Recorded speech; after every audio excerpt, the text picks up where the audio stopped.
আমি ২ নং বাক্সুল ইউনিয়ন বাংলাদেশ জাতীয়তাবাদী দলের বর্তমান সভাপতি হিসেবে দায়িত্ব পালন করছি। সাবেক বরিশাল থানা উপজেলার যুগ্ম আহ্বায়ক ছিলাম।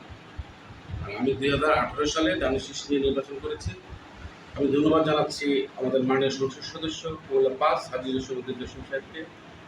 এমপি মহোদয় আমাকে ২০১৮ সালে দানের শীষের নমিনেশন এনে দিয়েছিল। জনগণের ভালোবাসায়, জনগণের জন্য আমি ২০১৮ সালে নির্বাচন করেছি। জনতা বাংলাদেশ জাতীয়তাবাদী দল অত্যন্ত নিপীড়িত এবং নির্যাতিত, আপনারা জানেন। ওই সময় দলেরকে সুসংগঠিত করার জন্য আমি নির্বাচন করেছি। আপনারা জানেন আমার পরিবার অত্যন্ত ক্ষতিগ্রস্ত।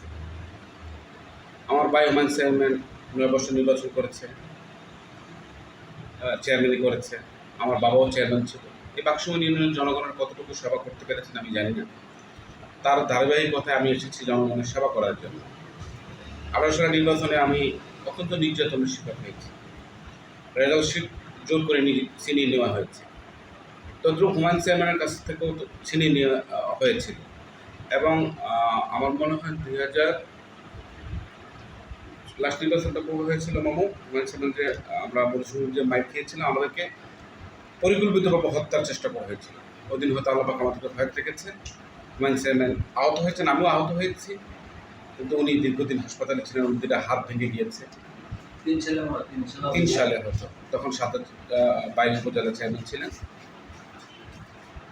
আর ওই সময় আপনারা জানেন আমলে গুম খুন হত্যা নির্বিঘ্নে চলেছে। তার প্রতিকূলতাও আমরা কিন্তু থেমে নেই। আমরা আন্দোলন সংগ্রামে ঝাঁপিয়ে পড়েছি। যখনই ডাক দিয়েছে হাজী জসিমউদ্দিন জসিম, তখনই ঝাঁপিয়ে পড়েছি, মৃত্যুকে পরোয়া করেনি। ১৮ সালে উনি দানের শীষ নমিনেশন আমাকে দিয়েছেন। আমি অকুতোভয় সৈনিকের মতো দায়িত্ব পালন করেছি দলীয় নেতাকর্মীদের ঐক্যবদ্ধভাবে, জনগণের ভালোবাসায়। ভোট দিয়েছে, ভোট আমরা রাখতে পারি। আবার আশা করছি আমি নির্বাচন করব, দল আমাকে মূল্যায়ন করবে। আমাদের মাননীয় সংসদ সদস্য হাজী জসিমউদ্দিন জসিম, আপনারা জানেন উনি একজন পরিচ্ছন্ন রাজনীতিবিদ। উনি বিগত দিনে যেভাবে রাজনীতি করেছে, এমপি হওয়ার পরও তার মধ্যে কোনো বিন্দু পরিমাণ অহংকার নেই। সাদামাটা মনের মানুষ। এখনও কিন্তু উনি এই দলীয় নেতাকর্মীদের জন্য ছুটে বেড়াচ্ছেন এই প্রান্ত থেকে ওই প্রান্ত। যে একজন এমপি হয়েছেন তার মধ্যে যে একটা অহংকার ওনার কাছে নেই। উনি আমাদের এই বরিশাল মামনপাড়ায় যে উন্নয়নের ধারাবাহিকতার জোয়ার তুলেছেন। আমি যদি চেয়ারম্যান হইতে পারি, মাননীয় সংসদ সদস্য মহোদয় যদি মূল্যায়ন করে যে ১৮ সালে সে নির্বাচন করেছে, পরিবার ক্ষতিগ্রস্ত, আমাকে মূল্যায়ন করে আমি নির্বাচন করবো ইনশাল্লাহ।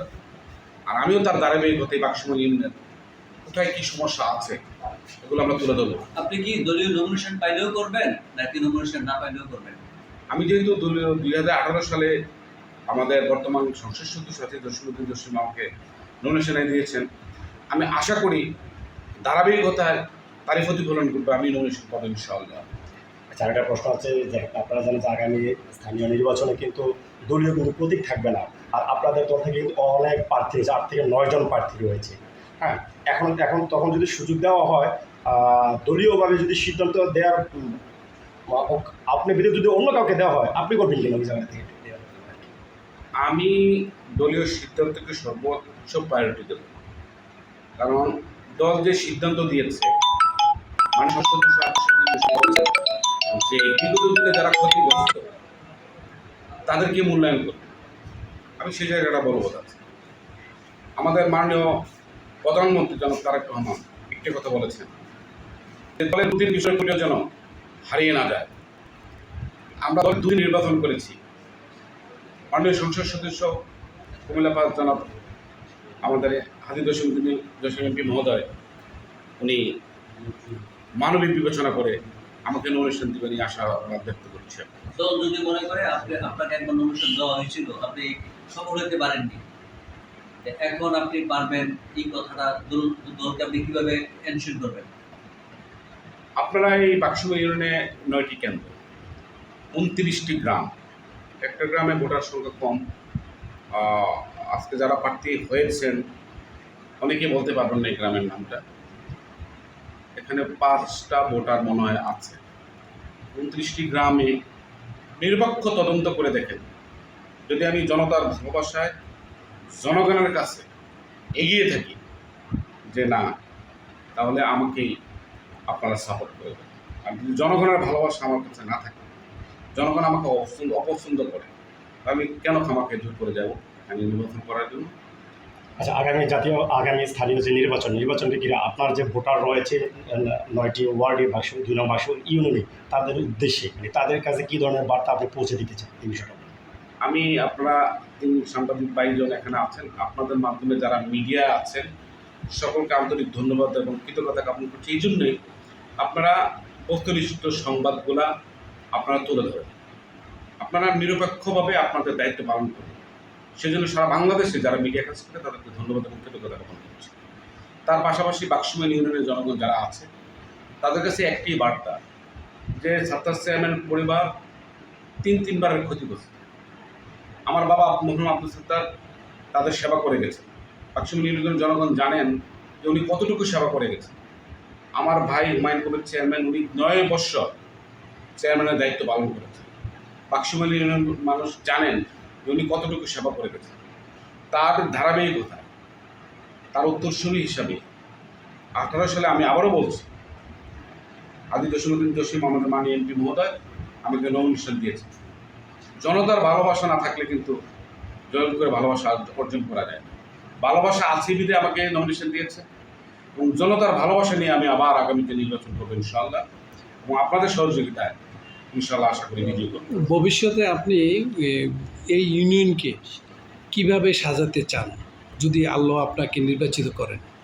আমি প্রথমে প্রায়োরিটি দেব আমাদের মাননীয় প্রধানমন্ত্রী 18 কোটি মানুষের আস্থার প্রতি, যিনি মাদকের বিরুদ্ধে জিরো টলারেন্স ঘোষণা করেছেন, তারাই বাড়ির ধারাবাহিকতায় আমাদের মাননীয় সংসদ সদস্য কুমুল্লা পাত্র আমি জসীমউদ্দিন এমপি মহোদয় দেখেছেন আপনারা, উনি নিজে কিন্তু রাতে মাদককে পাহারা দিয়ে ধরে আইনের হাতে শপথ করছেন। আমি বাক্সুমাইল ইউনিয়নকে সম্পূর্ণ মাদক মুক্ত করতে চাই।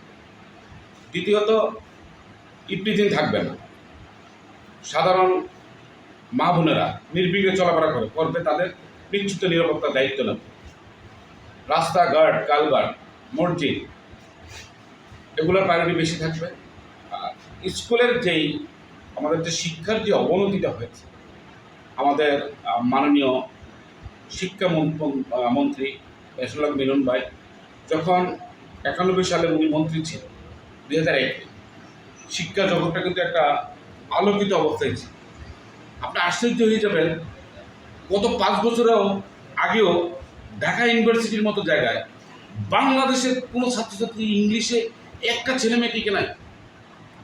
সেই জায়গা থেকে বেরিয়ে এসে আমরা মাননীয় শিক্ষামন্ত্রী উনি ওদিন কথাবার্তা শুনেছি যে মাগরিবের সাথে সাথে যে ছেলেমেয়েরা স্কুল কলেজে যায় তারা বই নিয়ে বসে যেত, আমরা আবার পড়ার আওয়াজটা শুনতে চাই।